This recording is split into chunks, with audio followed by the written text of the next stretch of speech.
Lu bakal seneng gak misalnya TikTok lo di follow back sama Fuji, Instagram lo di follow back sama Fuji, Insta story lo di like sama Fuji, bahkan lo video callan sama Fuji. Gue sih seneng banget dan itu kejadiannya tepat 1 tahun yang lalu ketika di bulan puasa juga. Sampai sekarang. Oke guys, jadi gini ceritanya di tahun 2024 gue itu sering banget bercerita di akun TikTok gue saat gue mempunyai waktu luang. Bukan dengan maksud apa-apa, gue cuman pengen sharing-sharing aja dengan pengalaman yang sudah gue alami. Menurut gue itu random dan lucu-lucu gitu. Bahkan gue menjadi salah satu nominasi TikTokers favoritnya Fuji dulu 2024. Apalagi sebut-sebut aja dong.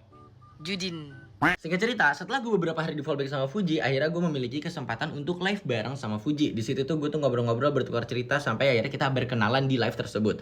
Sampai akhirnya adalah netizen yang bilang kayak gini, "Bang, lu kan udah rame, kenapa lu nggak mau open endorse?" Terus gue bilang kayak gini, nggak mau nanti Fuji keganggu kalau nonton cerita gue ada endorse-nya." Yang padahal faktanya gua nggak tahu gimana caranya open endorse. Padahal pada saat itu banyak banget brand-brand yang kontak gua, tapi gua nggak ngerti gimana caranya open endorse. Habis itu Fuji bilang kayak gini, Zudin jangan kayak gitu. Kalau ada brand-brand yang approach kamu tuh di ACC aja, bla bla bla bla bla bla bla bla. Terus gue bilang kayak gini, nanti kalau aku kaya gara-gara kamu, emang nggak apa-apa. Terus kata dia gini, aku malah senang banget kalau ada orang yang kaya gara-gara aku. Terus gue ya udah deh, nanti gue terima endorse tersebut. Singkat cerita, waktu terus berjalan tanpa Zudin yang membuka endorse-nya. Karena apa ya? Karena gue masih tidak mengerti anjir, gue harus menerima yang mana. Karena satu, gue gak suka produk-produk yang nge-approach gue.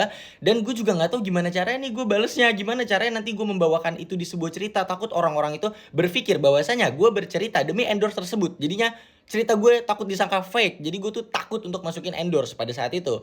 Abis itu, singkat cerita, gue ngadu lah kayak, aduh ini gue harus gimana nih. Gue tanya lah ke broadcast gue. Buat lo yang follow Instagram gue pasti tahu gue mempunyai broadcast. Terus gue curhat, gue pengen buka endorse tapi gue gak ngerti gimana caranya. Lagi dan lagi, karena gue kenal sama Fuji, gue mendapat benefit lagi. Kan gue gak ngerti caranya ngendorse ya. Gue dikenalin lah sama temennya yang namanya Tania.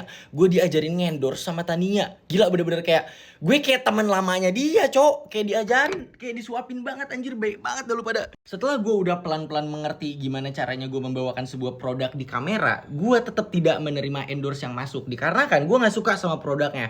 Tapi akhirnya adalah salah satu produk yang bener-bener ngechatin gue terus tiap hari, "Kak, ayo dong kak, bla bla bla bla bla, berapa red cardnya?" Gue gak tahu red card gue berapa. Dengan pedenya pada saat itu gue bilang sekian belas juta.